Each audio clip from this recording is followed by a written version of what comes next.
Dan bagaimana persiapan masing-masing tim pemenangan Capres-Cawapres khususnya pasca malam ini akan dilakukan pengambilan nomor urut masing-masing peserta Pilpres. Kita bahas bersama Chiko Hakim, Jubir TPN Ganjar Mahfud, Taufik Basari, Ketua DPP Nasdem yang bergabung lewat sambungan Zoom, serta di studio Kompas TV sudah hadir pula Wihadi Wianto, Jubir TKN Prabowo Gibran. Selamat malam Bapak-Bapak, senang sekali bisa bertemu.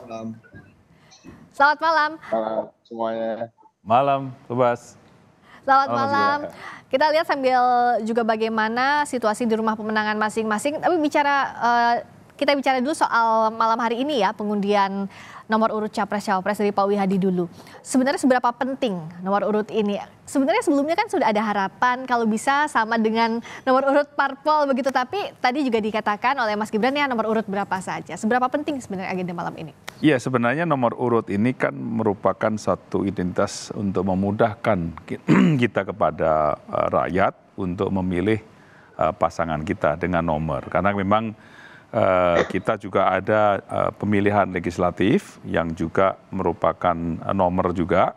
Jadi saya kira ini juga memudahkan daripada para juru kampanye di daerah yang mungkin bicara nomor. Dan saya kira kita tidak mungkiri bahwa ada juga caleg-caleg DPR RI yang mungkin sama nomornya, itu adalah merupakan satu keuntungan yang sama, bonus, dan mereka juga mempunyai kewajiban untuk sama-sama mengkampanyekan dengan nomor yang sama. Jadi saya kira nomor ini memang adalah untuk memudahkan rakyat, bagaimana bahwa rakyat memilih dengan nomor ini akan lebih mudah gitu kan. Kalau Mas Chiko gimana lihat malam hari ini, seberapa besar maknanya? Saya rasa kita semua sepakat bahwa nomor berapapun yang akan kita dapatkan setelah pengundian nomor urut ini, kita siap untuk maju, untuk melaksanakan apa yang sudah menjadi strategi kita dalam kampanye, ya kan, mempersembahkan visi misi ke masyarakat, dan mudah-mudahan menuju pemilu yang jujur, adil, langsung, umum, bebas, dan rahasia. Nah, kita tunggu saja lah bagaimana nanti hasilnya. Nomor berapapun, yang penting nanti kita juaranya nomor 1 kan gitu aja. Nomor berapapun, tapi yang itu yang penting menang gitu. Kalau Mas Tobas, ada harapan tertentu nggak sih nomor yang berapa diinginkan? Ya kalau kita juga sama ya, nomor berapapun sama saja. Itu kan hanya alat untuk membantu memperkenalkan pasangan calon kita kepada publik ya dengan nomor ini. Jadi tidak ada masalah nanti akan dapat nomor berapa ya, kita serahkan saja pada kehendak Allah Subhanahu wa Ta'ala. Dan bicara kalau nomor, ya udah nomor berapa aja. Kita lihat dulu deh rangkaian malam hari ini yang berbeda dari tahun-tahun sebelumnya ya. Kalau kita ikuti adalah ada makan malam bersama dulu. Tujuannya kalau kata KPU agar suasananya ini berlangsung secara guyup. Tapi kan mau tidak mau kalau kita lihat tensi beberapa waktu terakhir ini aja belum masuk masa kampanye, tapi tampaknya udah mulai menghangat ya. Dan saya ke Mas Tobas dulu. Seberapa penting sih sebenarnya simbol makan malam bersama ini? Tapi bagaimana pula dilihat dari beberapa waktu sebelumnya, apakah bisa diharapkan pemilu ini berlangsung dengan jujur dan adil? Ya saya melihat simbol makan malam ini cukup penting ya bagi publik untuk sama-sama kita melihat bahwa pasangan calon ini ya bisa saling berkomunikasi, bisa saling guyon satu sama lain dalam suasana keakraban, yaitu makan malam ya. Saya mengapresiasi apa yang disiapkan oleh KPU ini. Ya mudah-mudahan ini bisa menjadi satu bacaan yang penting bagi masyarakat untuk tidak kemudian di grassroots ya malah saling gontok-gontokan, menimbulkan konflik dan sebagainya. Dan sama-sama kita menjaga agar pelaksanaan pemilu ini bisa berjalan dengan lancar, dengan baik ya, tanpa ada hal-hal yang tidak kita inginkan. Kalau Mas Chiko, makan malam bersama ini akan berarti atau biasa saja sebenarnya untuk menyimbolkan bahwa ya situasinya akan berjalan dengan penuh keakraban, dengan penuh keguyuban di tengah suhu yang juga tinggi sekarang? Saya sepakat dengan Mas Tobas bahwa masyarakat juga perlu melihat adanya keguyuban di antara para politisi ini. Tapi kan kita ketahui sendiri bahwa yang berada di lingkaran politik ini semuanya politisi kawakan yang sudah terbiasa dengan friksi-friksi dan pertarungan-pertarungan dalam kampanye. Jadi sebenarnya ini juga masyarakat harus paham bahwa semua yang kita lakukan adalah untuk kebaikan bangsa. Masing-masing kita punya keyakinan, baik itu tim dari Pak Ganjar Mahfud maupun Anies Mohaimin dan juga Pak Prabowo Gibran, kita berjuang dengan keyakinan kita masing-masing. Makanya kadang-kadang keyakinan kita, prinsip-prinsip kita, values kita itu ada perbedaan-perbedaan. Walaupun nomor satu tentunya kita sama-sama berjuang untuk NKRI, tapi perbedaan itulah kita tarungkan di kampanye politik, dan tetapi itu harus diingat bahwa semoga tidak menjadi hal-hal yang buruk sehingga terjadi bentrokan di luar yang seharusnya. Nah ini makan malam ini juga menyimpulkan itu. Saya rasa masyarakat sudah mulai dewasa dalam berpolitik dan menyikapi demokrasi. Tapi yakin kalau Pak Wihadi lihat tidak akan ada kecanggungan antara pasangan calon masing-masing, meskipun kita lihat kan beberapa waktu terakhir di pemberitaan juga ada narasi-narasi serangan atau sindiran langsung yang disampaikan antar tim atau antar paslon. Saya kira tidak ada, karena kita tahu bahwa sebelum KPU mengadakan makan malam ini kan Pak Presiden juga mengundang makan siang bersama. Ya, jadi saya kira ini adalah budaya makan ini adalah budaya bagaimana kita ini kalau sudah duduk satu meja, satu makan itu adalah merupakan suatu kita semua saudara karena kita makan bersama.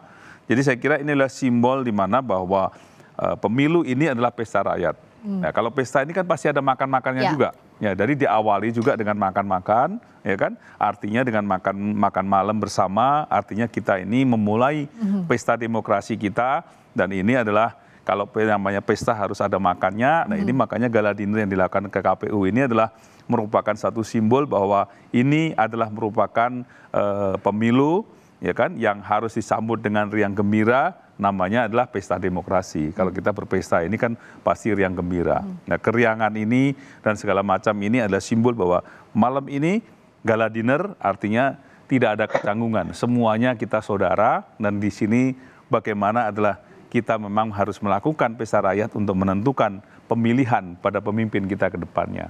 Jadi saya kira nggak ada masalah itu mereka. Yakin nggak akan ada masalah, akan suasananya akrab ya, seperti ya pasti.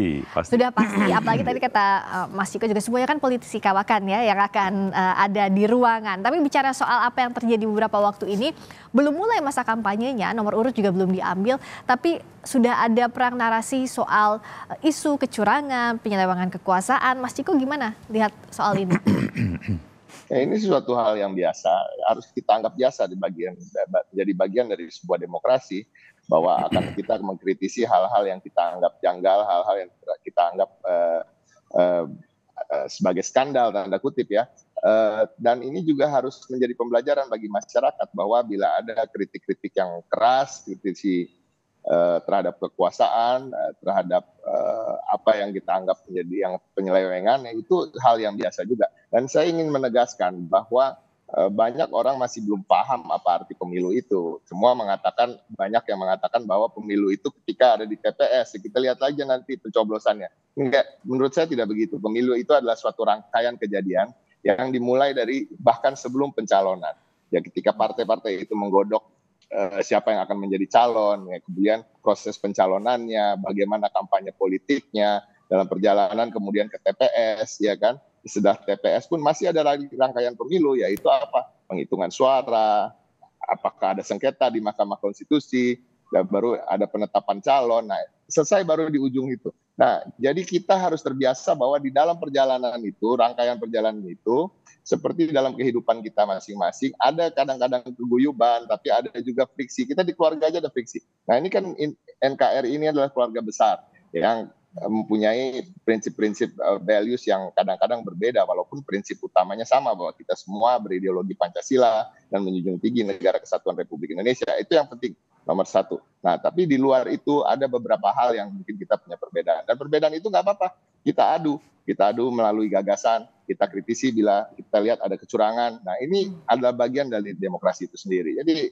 menurut saya ini harus kita sikapi dengan dewasa, dan mudah-mudahan ujungnya tetap pemilu ini berlangsung jujur, adil, langsung, umum, bebas, dan rahasia. Bicara soal narasi dan kritik juga tadi Mas Tobas, Mas Anies bilang saat peresmian Timnas Amin bahwa kalau kami berjuang tidak potong kompas, tidak memotong konstitusi. Ini apa maknanya? Kenapa ini suarakan terus? Ya, tentu kita semua menginginkan demokrasi yang bermartabat, yang karena itulah kita butuh pemilu yang berkualitas, ya, pemilu yang berjalan dengan fair, ya, jangan sampai ada pihak-pihak yang memanfaatkan posisinya, kedudukannya, atau situasi-situasi tertentu untuk kemudian merusak demokrasi itu sendiri. Nah, ini apa yang disampaikan oleh Mas Anies juga sebagai pengingat bagi kita semua, bagi masyarakat Indonesia untuk sama-sama menjaga ini, sekaligus juga merupakan pesan kepada semua pihak, terutama pada elit politik, ya. Mari kita singkirkan, ya, kalau misalnya punya niat-niat untuk melakukan kecurangan, untuk memanfaatkan kekuasaan dan sebagainya, ya, untuk melakukan tindakan-tindakan di luar demokrasi, ayo sama-sama kita jaga. Bahkan mungkin kita saling mengingatkan, barangkali saja kitanya tidak, gitu ya, tapi mungkin ada teman kita, ya, yang punya pikiran-pikiran itu, ya, kita harus sama-sama ingatkan. Kita punya tanggung jawab untuk itu, ya. Oleh karena itulah maka baik itu elit-elit politiknya maupun masyarakat, ya, sama-sama kita kawal proses pemilu ini menjadi pemilu yang berkualitas supaya kita memiliki demokrasi yang bermartabat. Nah, kalau bicara soal isu kecurangan atau penyelewengan kekuasaan atau kritik-kritik tadi, yang paling dekat dengan kekuasaan sekarang kan Pak Prabowo dengan Mas Gibran. Nah, kalau dari pihaknya tim pemenangan Pak Prabowo Gibran, bagaimana mengantisipasi serangan-serangan tanda kutip ini? Saya kira ini adalah merupakan satu hal yang mesti harus kita luruskan, bukan sesuatu serangan yang memang harus kita tangis, tapi hak demokrasi, hak konstitusi setiap warga itu kan sama. Dan di sini kalau selalu tadi dikait-kaitkan dengan masalah konstitusi, kemudian masalah rekayasa konstitusi, dan itu adalah sesuatu hal yang sebenarnya tidak ada hal seperti itu, tetapi ini kan hak demokrasi seseorang, hak demokrasi yang diatur dalam undang-undang pemilu. Jadi saya kira ini adalah sesuatu hal yang mesti harus kita luruskan, bahwa hak demokrasi ini bisa untuk siapa saja, untuk masyarakat siapa saja. Dan ini adalah untuk kepentingan generasi muda, bukan untuk kepentingan yang kita harus bicara mengenai masalah kepentingan ini hanya untuk sekelompok, tidak. Tetapi ini kan untuk generasi muda semuanya. Dan kalau kita bicara mengenai masalah kekuasaan, saya kira semuanya juga ada dalam kekuasaan, ya. Dari tiga cawapres ini, semua capres ini semuanya ada di kekuasaan semua. Kita Ganjar Mahfud, Pak Mahfudnya Menko Polhukam. Artinya kan berkuasa juga dalam masalah politik dan hukum dan keamanan. Dan saya kira banyak juga menteri-menteri dari PDI Perjuangan yang ada di sana. Terus kemudian kalau kita bicara mengenai masalah Anies dengan Muhaimin, saya kira Nasdem juga mempunyai menteri juga di pemerintahan, ya. Dan saya kira PKB juga mempunyai menteri di pemerintahan. Jadi sama saja. Justru dari sini kita melihat bahwa ini adalah suatu bentuk demokrasi yang dimana adalah semuanya adalah dari kekuasaan. Jadi tidak ada kita mengatakan bahwa kita dekat dengan kekuasaan, tidak ada. Semuanya adalah merupakan menteri-menteri daripada semuanya mempunyai bagian daripada kabinet yang ada sekarang ini.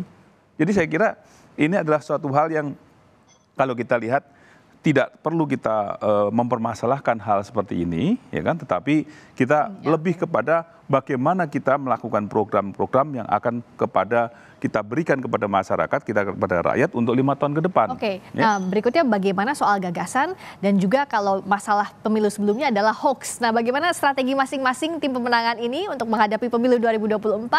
Soal hal tadi kita akan bahas usai jeda di Breaking News Kompas TV. Kami segera kembali.